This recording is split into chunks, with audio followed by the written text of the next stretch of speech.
Hey everyone, JK here, Baseball Rebellion. I'm excited to bring this Winter Series video number 4, and I thought that today we would go over the swing planes and an easy way to work on this. And again, this is stuff that just comes to mind if we're in a garage or a bonus room or someplace that's not, we're a training facility of course, but something inside obviously where we can work. And so obviously I have the tape kind of put in the strike zone, so to speak, here. To kind of reflect where the bat angles are through the swing and how the swing changes to different pitch heights. And when you're doing this, and I see a lot of people they'll put like an X and an X and an X, and that's all well and good, and that can get some stuff done. But the reason why I like these angles is because it kind of shows the bat angle to the pitch height. Okay, so the higher the pitch gets, the flatter it gets, but we don't have a flat piece of tape because I'm not swinging at a pitch up here anyway.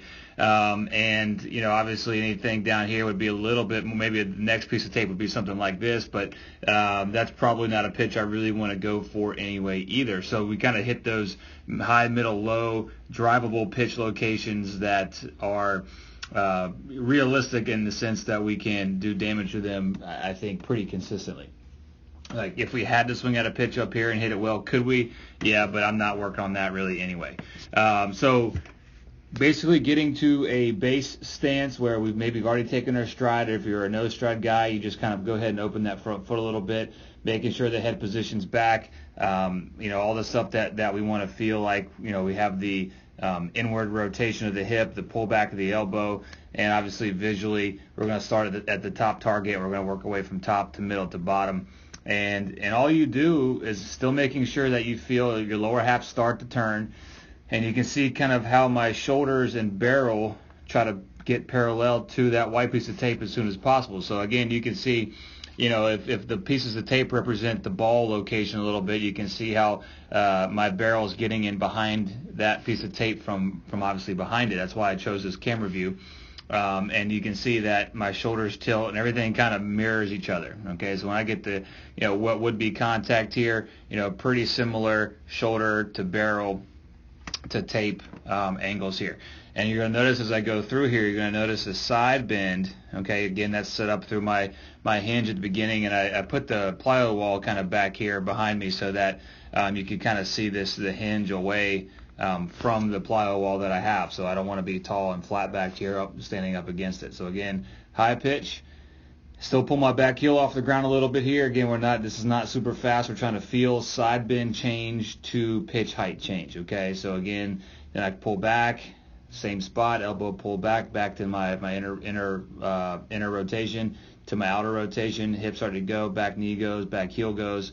All right, now I'm getting a little bit more side bend here. You can see me kind of coming up to that piece of tape from back here behind it, trying to get in front. I want to get between the camera and that piece of tape as soon as possible. Right there, nose stays down. Again, you can see the bigger tilt here now. Tilt, pretty much the same. Okay, eyes obviously staying down at contact there. Obviously a good vision drill as well. And you can see the more side bend, the more side bend and stuff you do here, the more you're going to feel it in your obliques and lower back. So it's why it's important that not only are we training the mechanics of the swing this time of the year, but we're also improving the parts that support the swing. If you don't have the strong lower back oblique muscles to support these movements, then don't be surprised if you can't do them. And you can't be mad at yourself if you can't do them either, because that's on you to get your body prepared to do the thing that you're trying to do.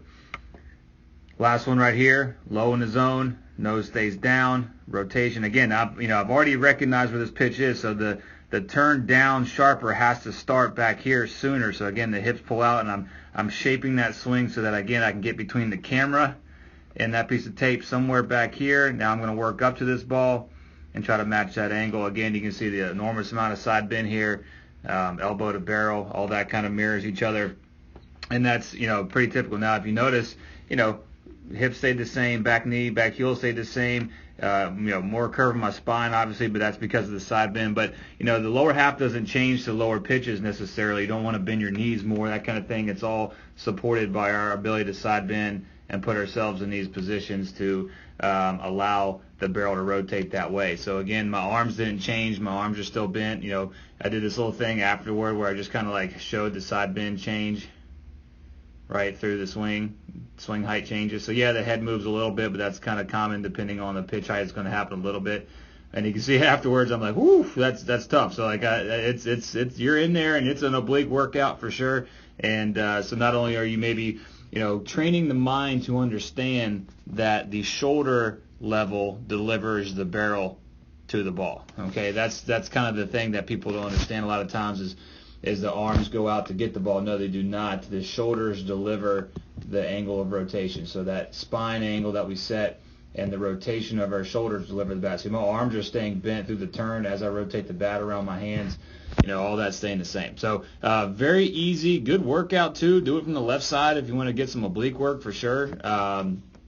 Great visual for connecting the brain and the upper body together and how they should work through the swing. So it's a good one to do. Put some lines up on the garage floor. And you don't have to get up close to it and touch it like I did. You could just kind of be behind it and mirror it and be parallel to the lines and all that kind of stuff. So hope this works out. I really hope this helps somebody. And thanks again for watching.